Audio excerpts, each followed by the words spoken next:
하나님의 나라에 대한 그 비유를 예수님께서 두 가지로 이렇게 하십니다. 그래서 오늘 그 중에 하나인데, 오늘 말씀을 보면 예수님께서 이 땅에 오셔서 그 복음을 이제 어떻게 증거하실지에 대한 말씀을 하셨는데, 오늘도 우리에게도 해당되는 그런 말씀입니다. 하나님의 복음이 세상 땅끝까지 어떻게 전파가 되는가, 예수님께서 미리 예고를 하셨습니다. 18절에 보면 예수님께서 말씀하셨다. 하나님의 나라는 무엇과 같은가, 무엇에다 비길까? 그것은 겨자씨의 다음 경우와 같다. 어떤 사람이 겨자씨를 가져다가 자기 정원에 심었더니 자라서 나무가 되어, 겨자씨는 여러분 거의 깨알 같다고 보시면 됩니다. 깨알같이 그렇게 작은 건데, 그것이 심으면 자라서 나무가 되어 공중의 새들이 그 가지에 깃들이게 됩니다. 그 팔레스타인 지방에는 이렇게 뭐 나무가 이렇게 크지는 않지만 워낙 사막지대이기 때문에 조금만 이렇게 그 가지가 있고 이렇게 좀 그 나무같이 생겨도 거기에 새들이 이제 깃들게 되는 것이죠. 자, 이렇게 부르면 날아갈 것 같은 조그만 씨가 큰 나무가 된 그런 예를 말씀을 하십니다. 그 다음에 두 번째로 오늘 우리가 읽은 본문 말씀입니다. 하나님의 나라는 어떻게 확장이 될 것인가? 누룩에다가 비유를 하셨어요. 누룩. 영어로는 이스트. 요즘 말로 말하면 베이킹 소다라고 하죠.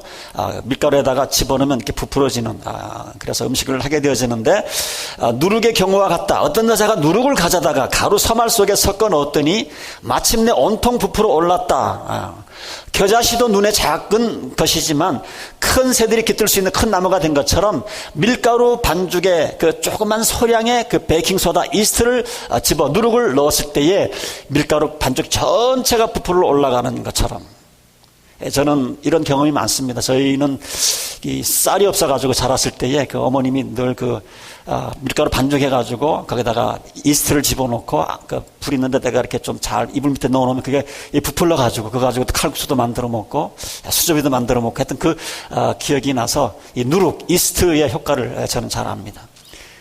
이스트가 없을 땐 때로는 이 막걸리를 또 사다가 또 부으면 또 이렇게 붓게 되는데, 오늘 예수님께서 말씀하신 것은 이 누룩의 그 효과가, 누룩처럼 하늘나라가 팽창될 것이다, 이렇게 얘기를 하셨는데, 사실 이 말을 들은 유대인들은 이게 그렇게 달가운 말이 아니었습니다. 왜냐하면 이 사람들이 기대했던 하나님의 나라는 메시아가 오면, 그리스도가 오시면 이제 우리가 그 로마 압제 밑에 있었는데 그 로마를 확 물리치시고 악한 사람들을 징벌하시고 유대인들을 하나님께서 이렇게 복 주시고 다시 유대 땅을, 자기 나라를 회복할 줄로 알았는데 그런 얘기를 하지 않는 겁니다.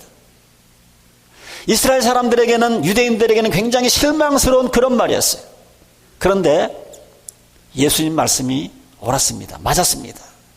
하나님의 나라는 특별히 누룩과 같다, 이런 말을 하셨는데, 이 말이 지난 2000년 동안 교회 역사를 통해서 지금까지 우리들에게 보여진 그런 모습입니다.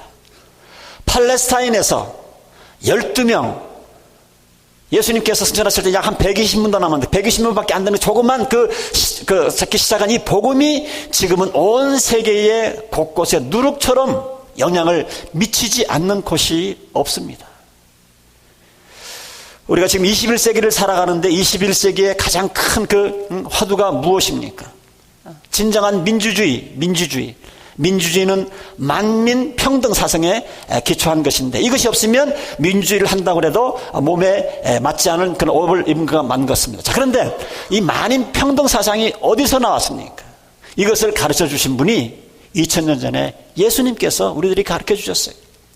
인간은 다 하나님의 형상으로 지음을 받았고, 하나님께서는 한 사람이 다 귀한 존재다 하는 것을 예수님께서 2000년 전에 오셔서 선포를 하셨습니다. 자, 그런데 여러분들 아시는 것처럼 예수님이 이런 것을 가르쳐 주기 전까지는 그 당시 다 사회에 등급이 있었습니다. 등급. 인도에서는 카스트 제도, 지금도 카스트 제도가 있어요. 그래서 지금도 거의 한 3억에 가까운 사람들이 이렇게 4등급으로 나누어서 그렇게 차별받는 제도가 아직도 생존해 있습니다. 우리 한국에도 옛날에는 양반, 상놈이 있었어요.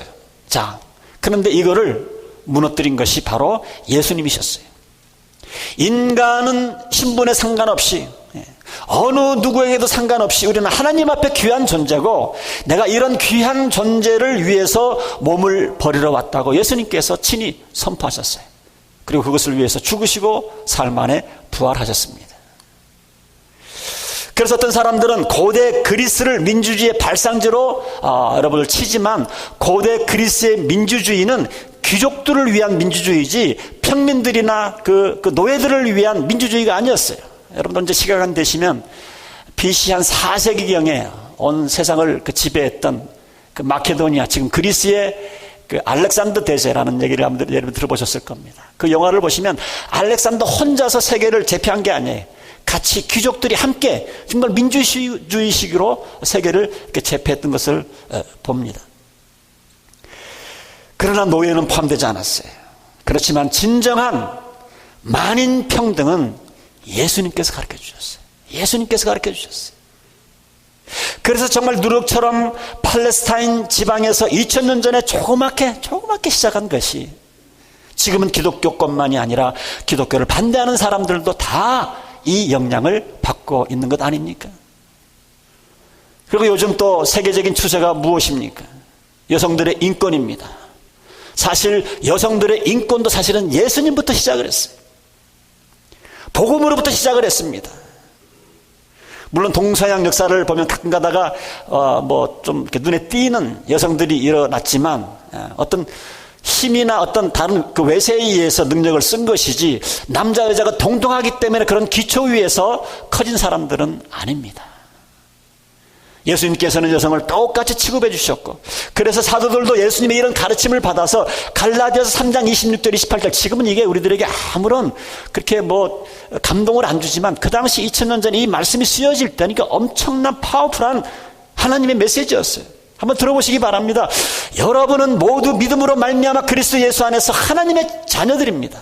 그러면서 하시는 말씀이 유대 사람도 그리스 사람도 없고 종도 자유인도 없고 남자와 여자도 없습니다. 여러분 모두가 그리스도 예수 안에서 하나이기 때문입니다. 이것이 여러 군데 이런 말씀이 있어요. 진정한 여성의 인권을 살려준 분이 예수님이시고 그래서 복음이 들어가는 곳마다 여성들의 인권이 존중되는 이유가 거기에 있습니다. 아직도 후진국이나 무슬림권이나 회계권이나 불교권을 가면요 여성들이 얼마나 많이 아직도 종처럼 노예처럼 끽소리 못하면서 비하를 당하고 착취를 당하는 거 우리가 아직도 우리는 보게 되어집니다. 그래서 여성의 인권은 사실은 복음이 들어가는 곳마다 여성의 인권이 살아있는 거예요. 하늘나라는 누룩과 같습니다. 복음이 들어가는 곳에 노예제도가 폐지되어지고 남존여비 사상이 폐지되어지고 그래서 특별히 요즘 미투 운동을 벌이는데 사실은 이 기독교 국가에서 이런 것들이 먼저 시작되는 것을 볼 수가 있어요.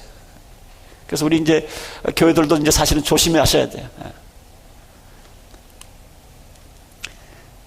여자들이 남자들로부터 부당한 대우를 받거나 특히 남자들로부터 어떤 성적인 폭력이나 성희롱을 당한 것 서로 공감하고 또 이것을 서로 알림으로써 더 이상 이런 것들이 나타나지 않도록 하는 것 우리 기독교인들이 동참해야 할 좋은 운동이라고 저는 생각을 합니다.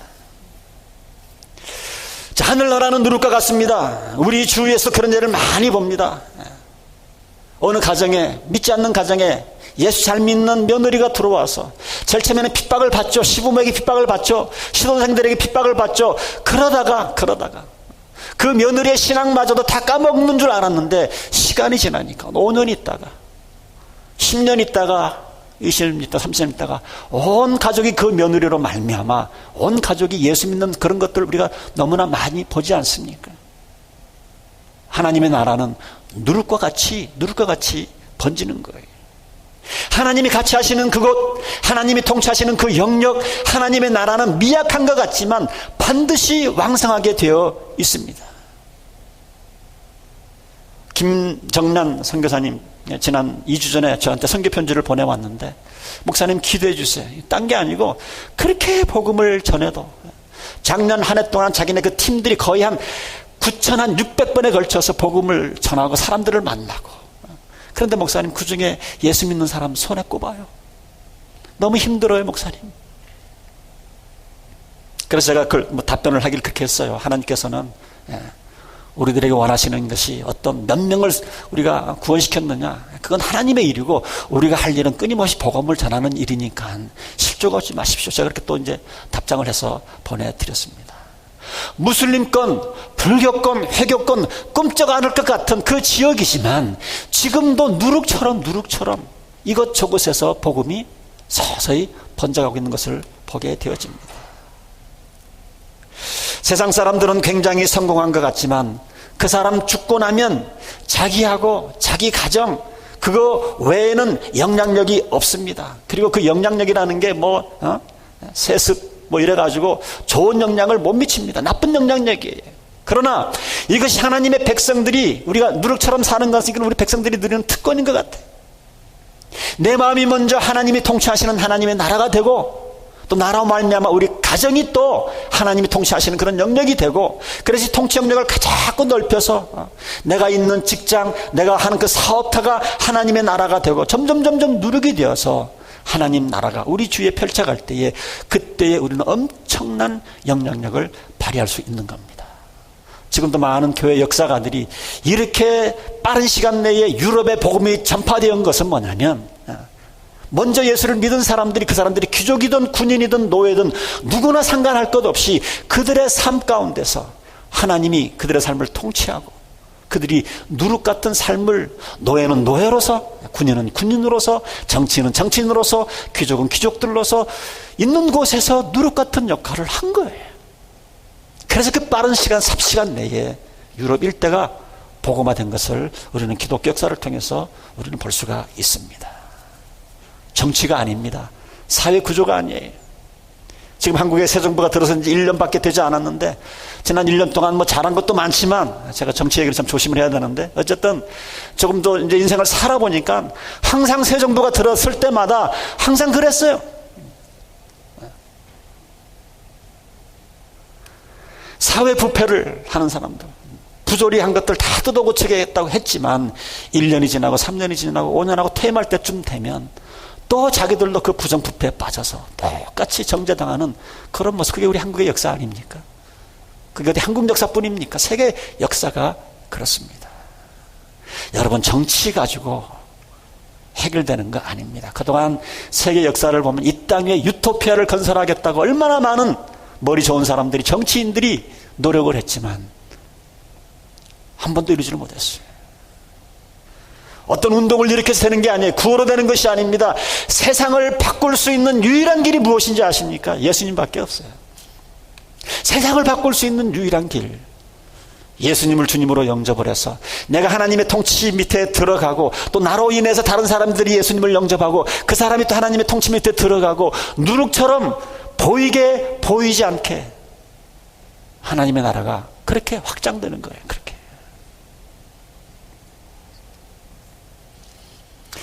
그렇다고 해서 우리가 나라를 위해서, 정치인들을 위해서 기도하는 거 우리가 게을리하면 안 됩니다. 계속 기도를 해야 됩니다. 나라를 잘 다스릴 수 있도록 우리가 기도해야 됩니다. 그러나 오늘 제가 말씀드리는 요지는 뭐냐면, 정치로 인해서 세상이 바뀌지 않는다는 거예요.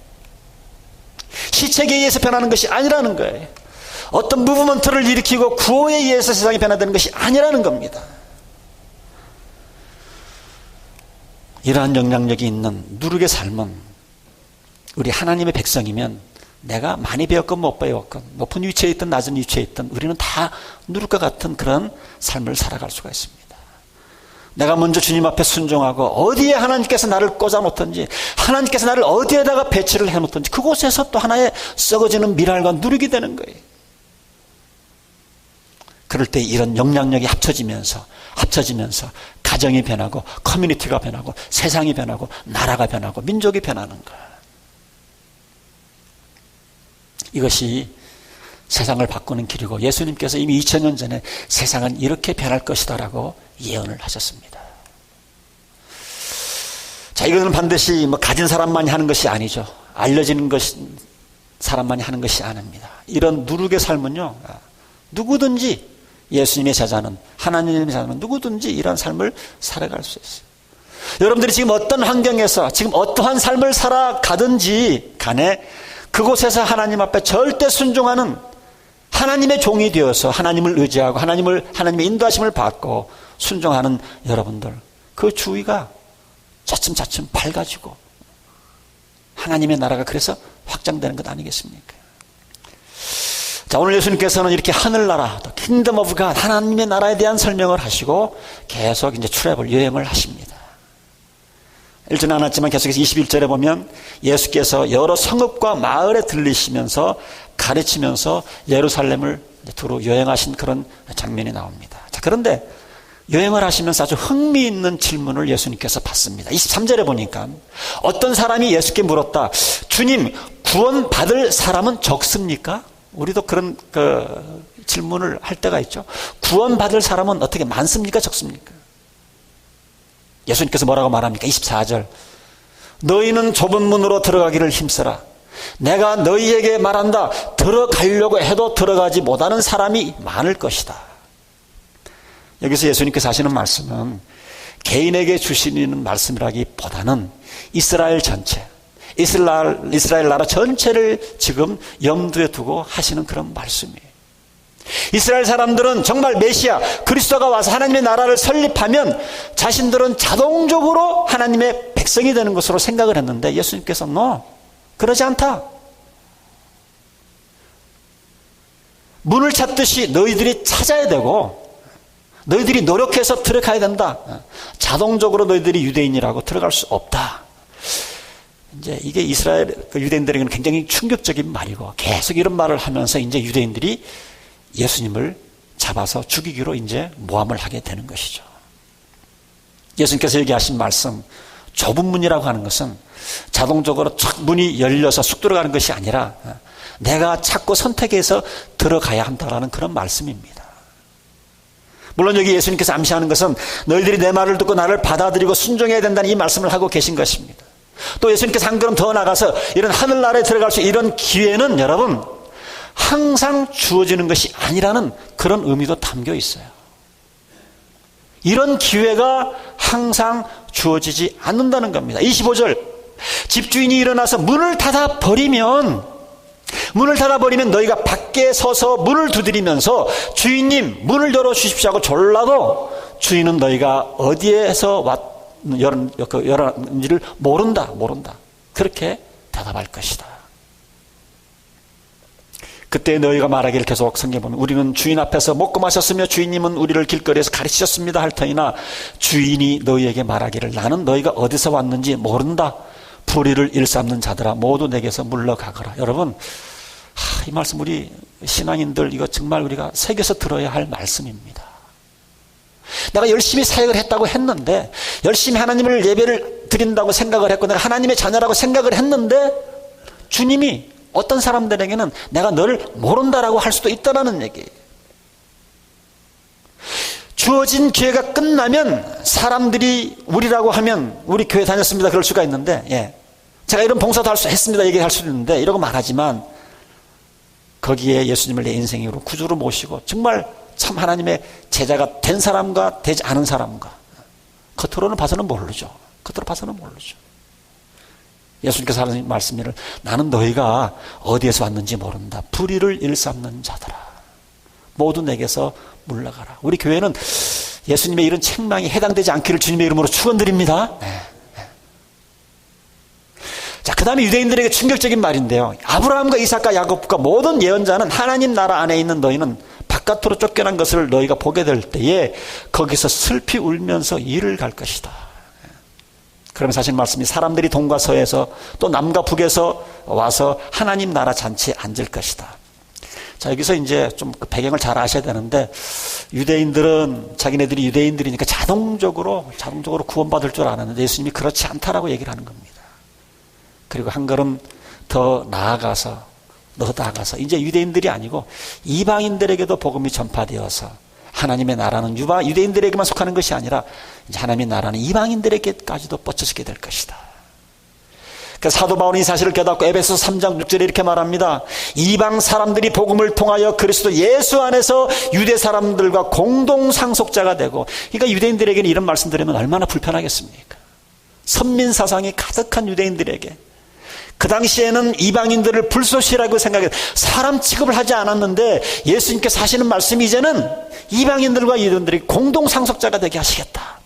마음이 불편했죠. 마음이 불편했죠. 이 예수 안 되겠다. 가면에 두면 안 되겠다. 예수를 죽여야 되겠구나. 아랑곳 없이 예수님께서 뭐라고 말씀하십니까? 30절에 보면 보아라, 꼴찌가 첫째가 될 사람이 있고 첫째가 꼴찌가 될 사람이 있을 것이다. 유대인들이 나중 사람이 되고 이방인들이 오히려 첫째가 될 것이다. 첫째가 될 것이다.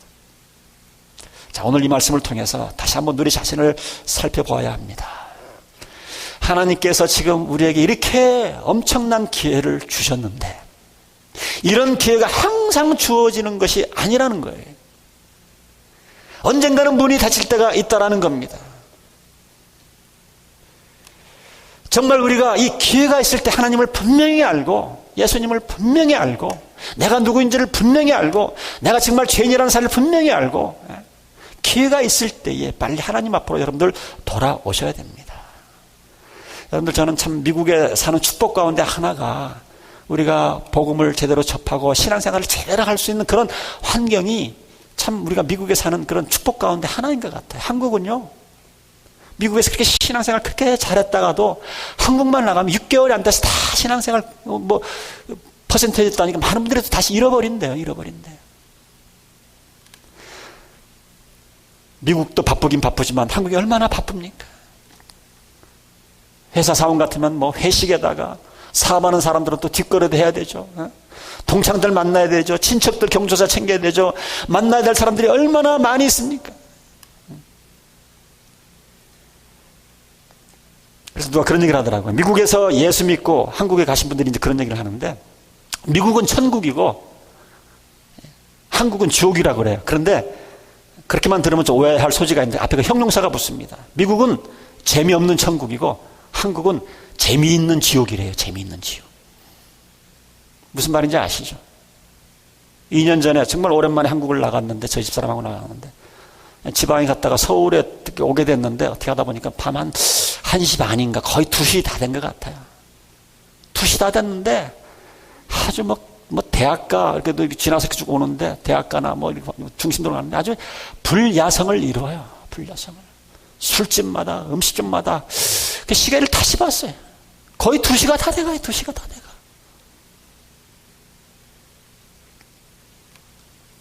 여러분, 미국에서도 여러분들이 예수님을 잘 믿지 못하면 여러분 정말 그것처럼 불행이 없습니다. 얼마나 좋은 기회입니까? 교회들이 많고 복음 전도자들이 많고 내가 신앙생활을 잘 할 수 있는 그런 좋은 환경이 있는, 여러분들 기회 있을 때에 확실하게 여러분들 주님의 제자가 되어서 하나님을 섬기는 그런 모습들을 제가 봤으면 좋겠어요. 사랑하는 성도 여러분, 한국에서 여러분들 버스 많이 타보셨잖아요. 버스 정류장에서 타려고 갔는데 놓쳐버립니다. 근데 그 차가 막차야, 막차. 저는 그런 경험 많아요. 제가 어렸을 때는 좀 다리가 아파가지고 이게 좀 느렸어요. 좀 야속한 버스 운전사들은 안 기다리고 그냥 휙 떠나버려. 근데 그게 막차면은 몇 시간을 걸어서 집에를 갔던 기억이 지금도 생생합니다. 우리는 언제든지 버스 놓치면 다음 버스가 올까라고 생각을 하지만 지금 놓친 이 버스가 막차일 수가 있어요. 막차일 수가 있어요. 결혼 정력기를 지나서 결혼 못 하시는 이런 분들 보면 이게 정말 막차인데 버스가 또 올 거라고 생각을 하는 거예요. 박 전도사님 좀 뜨끔하시죠? 그때 그 여자를 붙잡았어야 돼. 머리 짧은 여자. 버스가 또 올 줄 알지만 그게 막차였어요. 사랑하는 성도 여러분, 우리에게 기회라는 것이 언제든지 또 올 거다, 다음 차가 올지도 모른다 이러지만 지금 우리가 하는 모든 사역들, 내가 예수님을 믿을 이런 모든 상황들이 마지막이라는 사실을 여러분들 좀 생각해 보셨어요? 그래서 우리가 죽음 주어진 이 기회를 언제든지 성실하게 최대한도로 우리가 활용하는 것이 필요해요. 성경 공부도 이게 마지막으로 생각을 하시고, 우리 어버이원들 가운데 밤에 수요일 날 또 새벽에 새벽기도 나오고 싶지만, 수요일 나오고 싶지만 이제 밤인데 밤에 운전을 할 수가 없어서 못 오시는 분들이 계세요. 그런 순간이 우리 젊은 사람들에게도 금방 찾아옵니다. 기회가 정해졌을 때에 기회 놓치면 안 돼요. 매년마다 우리 이영영 선교사님께서 비행기표 다 대주고 먹는 거 있는 거 다 할 테니까 오시기만 하십시오. 그래도 못 가는 거예요. 못 가는 거예요. 얼마나 안타깝습니까? 기회가 매번 있는 것이 아니에요. 나에게 주어진 이 기회, 섬김의 기회라는 것도 항상 주어지는 것이 아니에요. 언제든지 지금 주어진 기회를 어쩌면 마지막일지도 모른다는 이런 생각을 갖고서 우리는 활용을 해야 돼요. 또 버스가 올 것 같은데 그 버스가 막 차면 어떡합니까? 막 차면 어떻게 해요? 여러분들 지금 누리고 있는 모든 이런 기회들, 혜택들, 오늘 우리가 지금 이렇게 예배를 드리고 있지만 오늘 예배 잘못 드려도 다음 주 예배 또 드리면 되지, 이런 생각을 우리가 하고 오늘 이 자리에 와서 예배를 드린 분들이 많을 거예요.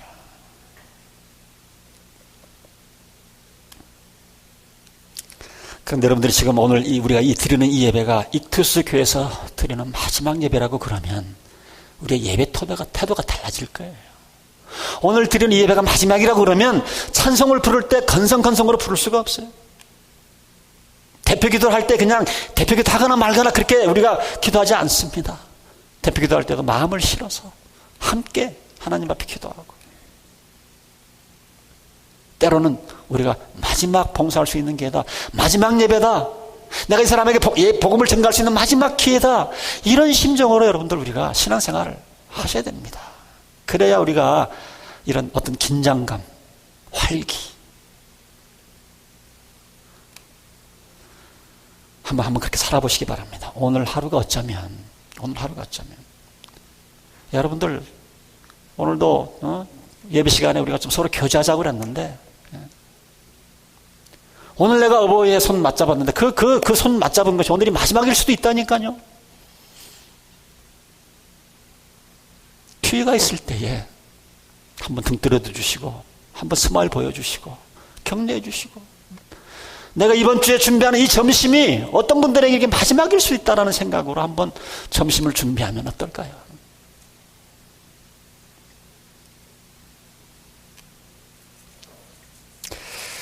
여러분들 너무 겁먹지는 마시고요. 우리가 다음 주 예배 드려야죠. 그러나 그런 가능성이 또 전혀 없다라는 것 아니라는 사실을 저는 여러분들에게 말씀드리고 싶습니다.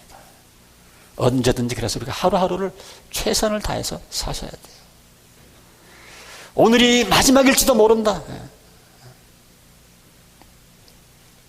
이런 마음을 한번 가다듬으면요. 어제도 오늘 우리 성도님하고 한번 식사를 하면서 전화를 신방을 하면서 오늘 저녁에 뭐 하세요? 그랬더니 가족들하고 식사하기로 했어요. 그 가족들하고 식사할 때 오늘이 마지막인 것처럼 사랑을 나누고 격려를 나누고. 여러분 오늘 삶이 마지막으로 온다면 여러분 어떻게 하루를 보내시겠어요? 참 우리 김희슬 권사님이 참 지혜로우세요. 항상 새해가 시작되면 우리 어버이회 회원들에게는요 2019년이 없어요. 왜냐하면 김희슬 권사님이 선포를 해버렸어. 우리 어버이회는 2018년밖에 없어요. 그렇게 이제 올해가 마지막인 것처럼 살자, 그렇게 사시는 것 같아요. 얼마나 보기 좋은지. 사랑하는 성도 여러분, 하늘나라는요 이렇게 누룩처럼, 겨자씨처럼 여러분들이 누룩이 되어서, 겨자가 되어서 가정에서, 직장에서, 사회에서, 그리고 여러분들 우리에게 주어진 이 기회가 마지막 기회인 것처럼 사셔서 우리가 인생의 마지막이 되었을 때에, 마지막이 됐을 때 한 번도 후회하지 아니하고 하나님께서 부르실 때에 예스, 예수님 여기 있습니다, 이렇게 우리가 헤지테이트 하지 아니하고 우리가 주님 앞에 다 설 수 있기를 주님의 이름으로 축원드립니다.